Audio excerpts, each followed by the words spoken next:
अगर थानू कोई ऐसी बीमारी लग जाए जिहड़ी थानू पता होवे ते तुहाडे रब नू पता होवे,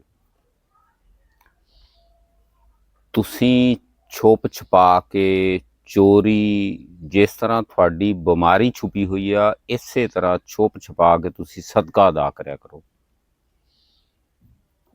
अल्लाह ताला दी ज़ात जिस तरह तुसीं छुप के सदका दोगे, अल्लाह ताला दी ज़ात चुप चपीते वो तुहाडी बीमारी नू खत्म कर देणगे।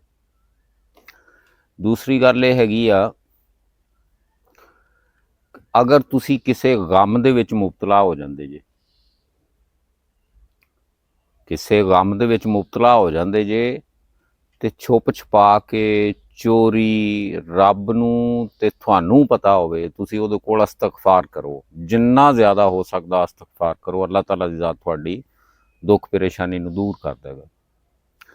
ते तीसरी गल ये हैगी आ, अगर तुसीं किसी सदमे दे विच फस गए जे,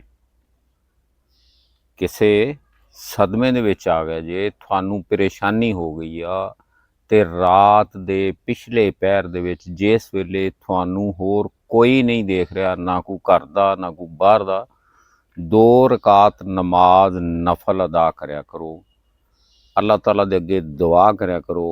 उस वेले तुसीं मसले ते हुंदे जे ते रब तुहानू देख रहा हुंदा, तुहाडे सारे मामलात नू अल्लाह ताला दी ज़ात इस तरह क्लीयर कर देगी जिस तरह मक्खन दे विचों वाल क्लीयर हो जाए।